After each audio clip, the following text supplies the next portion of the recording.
Yeah, I think the final numbers come in on Monday for the box office. So over the weekend, we can see like the actual totals. What was my prediction for Sonic again? Yeah, 72 million. Yeah, I think they said it did 71. What was the actual final total for Sonic?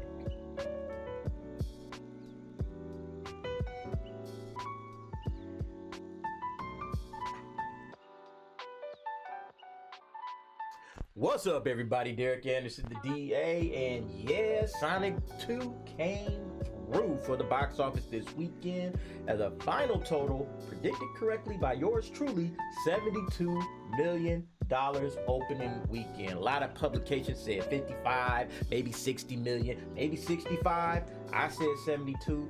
Nailed it. All right, let's keep going. I'm not going to brag too much about that. That was just pure guesswork. But let's talk about Sonic 2 and what does this box office actually mean going forward? You know, when you have a good movie and it makes noise. Remember, I always discuss on the box office breakdown that, you know, we're talking about the winners and the losers, and this kind of sets the tone for movies going forward, because now you know, okay, studios are watching Sonic 2 blow the box office out of the window this weekend, and they're saying, all right, man, let's see, what do we have for family films? What do we have in store for maybe a video game adaptation?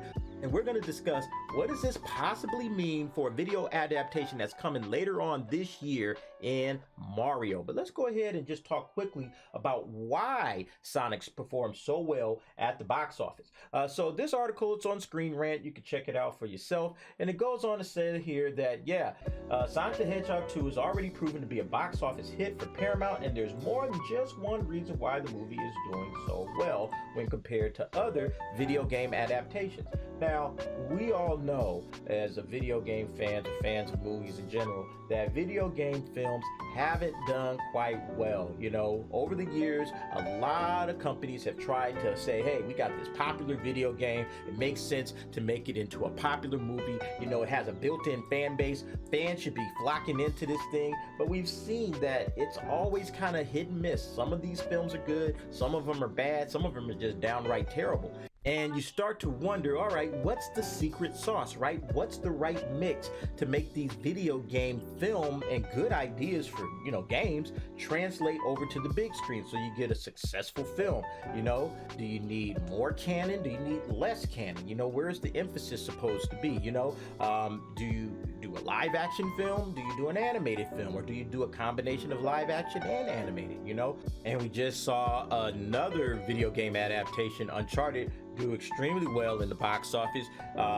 383 million, I think it's sitting at right now. Great performance by that film. And then think about it, you know, what was that film? It was a video game adaptation, but it was also an adventure film. It wasn't just about the video game. Like if you just came in and you didn't know anything about the Uncharted franchise, you would just say, oh, it looks like some kind of an adventure movie. Okay, let's go check it out, right? It's not pigeonholed specifically into, you know, the video game where it's like, okay, I need to be a fan of this video game in order to understand this movie. That's going to isolate and alienate a lot of folks in the box office. So I think that's one of the things that Sonic actually did very well. The first movie kind of set the stage, you know, made the character immediately relatable. It's like, okay, it's just a character, little cartoon hedgehog. All right, cool. And people just kind of bought into it. The story was really well told. Wasn't the greatest story in the world, but it was well told. And sometimes that's all you need. You don't need a great story with all kinds of lights and bells and whistles and all kinds of stuff happening. You just need a simple story, and you need to tell it well. And if you do that and you have fun characters, you have good actors and good directors to deliver that material, you have yourself a hit.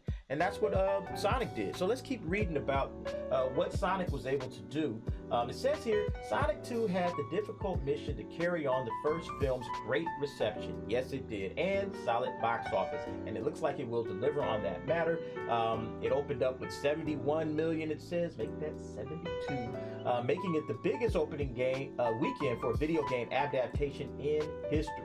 The previous record was held by the previous film in this franchise, Sonic the Hedgehog, It opened with 58 million. And so this thing is looking like it's going to go on and do great things in the box office. Also had a slightly improved Rotten Tomatoes score. So, give it up for Sonic. They hit it on all cylinders. And yeah, but let's keep going and say, why did it work when a lot of movie franchises or video game franchises don't work?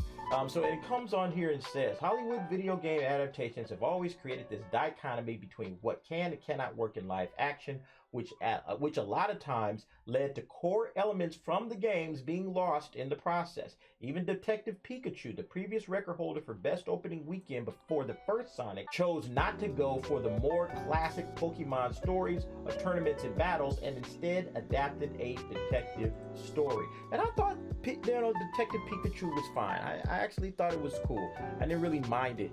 But yeah, they definitely went away from what Pokemon, when you think of Pokemon in terms of the game, that's what Pokemon is. Now, they adapted kind of like a Detective Pikachu video game, so they still did a video game adaptation. But nevertheless, they kind of said, well, we got to tell a story, so we're going to go away from the battles and the tournaments and all that kind of stuff, and we're just going to go into the story.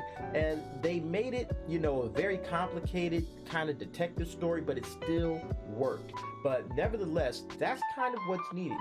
The battle between how much should we put in, how much canon, how little canon, how do we make this relatable for the audiences that don't know anything about video games? I think that's the key. Not only that, obviously Sonic is a popular franchise, one of the most popular franchises in the world. And yeah, I put a little checklist together because I did want to go over, exactly what's needed when you're talking about making a video game movie. I think there's 3 key components. So let's go ahead and take a look at that. All right, and here are my 3 components. Anytime you're making a video game movie, you gotta kind of nail these 3 things. Fans first, all right? Before you start thinking about the story and before you start thinking about, okay, how are we gonna make a film? You gotta start with your core audience. Who are the fans of this thing? Who made this popular to begin with, okay? You can't start thinking about all of the other people that are out there in the world watching movies. You gotta start with the fans. And that's what Sonic did very well. Remember, they put that one picture of Sonic up, the original Sonic look, and the fans absolutely went nuts. And then they said, okay, we're gonna go ahead and change that, and you see the result. Sonic, completely different look, and the fans bought it, and the fans dug it, and they said, thank you for thinking of us first. That's one of the reasons why this film worked so well. So then you have the translation from the game to the film, okay? You have to understand the language of translating something that you play with your thumbs and you're watching on the screen to something that you're just sitting back being a passive observer. It's a different dynamic. Sonic nailed it. You have the action of a Sonic game, so you're seeing all the thrills that you're used to when you're playing the video game, but on top of that, it's giving you a great story at the same time. And then the third thing, make it simple and relatable, okay? Like I said, you got to simplify a lot of these games. Sonic, it's a very simple movie. They don't go overboard with it. Yeah, there's a lot of lore, there's a lot of canon. They give the fans what they want, lots of fan service. They dig deep, but nevertheless, they still keep the story simple and they make it relatable. So if I'm coming in and I don't know anything about Sonic, I can still find things to enjoy and have a good time with it, and maybe even become a fan, and that's really what these video game franchise films and television shows, etc., that's what they should be trying to do, trying to bring fans like, hey, come on in, we got a different version of this in video games. You like the show or you like the film, you'll like the video game as well. And that's what Sonic did. Sonic nailed all 3 of these perfectly, and that's what you want to do. You want to nail every one of these aspects. So now the question becomes, what does that mean for this guy right here? This movie is coming up later on this year in the holiday season, 2022, Super Mario. You see the cast of characters listed right there. Lots of great actors that are going to be in this thing. What does this mean for Mario going forward when you start thinking about what this film is capable of doing? I'm gonna keep it 100. Like, I'm a Mario guy myself. Sonic is great. Don't have a problem with Sonic, but I was a Super Mario fan from way back from the Nintendo Entertainment System. First video game I ever beat. Always has a special place in my heart. You had to learn all the little pipes to go down. Finding the little, the world. When you go to World 1-2, and then you find the little bricks. Man, that was a great, man. I'm telling you, you find a little warp zone, and then you can go to, like, you go to 2, you can go to 3, or you can go to 4, and then you have to learn how to kick the little turtle shell to get all the extra mint. Man, look, I am a Mario guy. So for me, this film, I remember that original film, and that original film was an abomination of filmmaking, period. And now it's like, okay, what are these guys gonna do?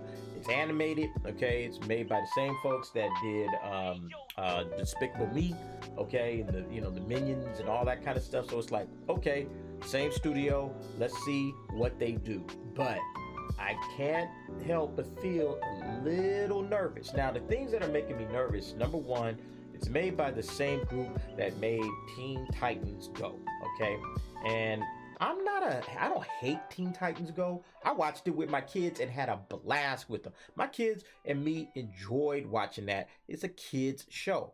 I'm worried if they're gonna make this too childlike in that regards, or if they're gonna have some of that same kind of humor. It might work, it might not work. I don't know how it's gonna work for Mario. So that's one fear that I have.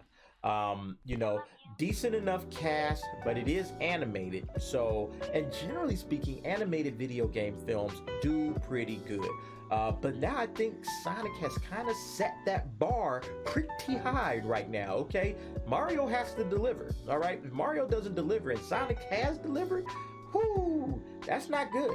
That's not good. I think, for Nintendo to, once again come out and try to make a Mario film, the original creator of Mario, Shigeru Miyamoto, he is a producer on this. So you have to think, okay, all the right pieces are together, video game, film, popular franchise, pretty decent cast, little sketchy on the directors. I'm not gonna lie, I'm a little nervous about the directors, but not saying that they can't do it. It just gives me a moment of pause to say, let's see how this goes.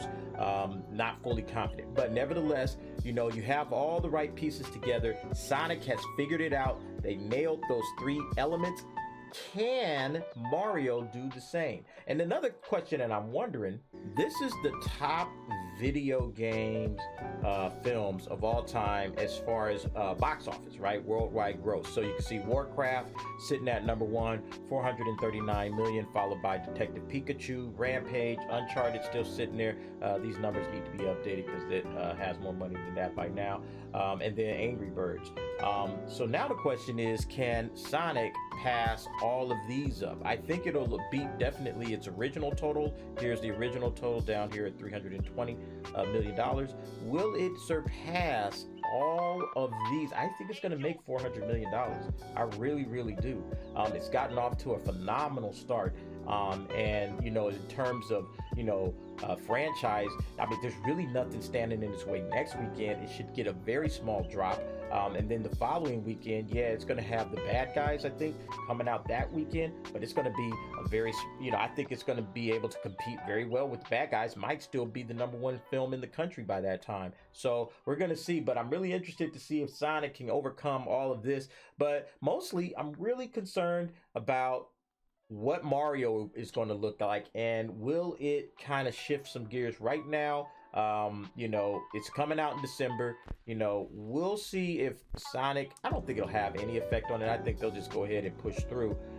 But it's going to tell us a lot about the folks making these films. If Sonic knocks out 2 great films and Mario still can't get anything out, I'm gonna be a little burned as a Mario fan about that. I can't tell you that I won't, because I'm gonna be a little bit burned, because I'm gonna be like, how come Sonic can do it and you guys can't? But that'll do it for me. I want to thank you guys for watching. Really appreciate all the new viewers, all the new subscribers, and if you haven't done so already, go ahead and hit that subscribe button down below. It would really mean a lot. All right, thank you for watching. See you next time.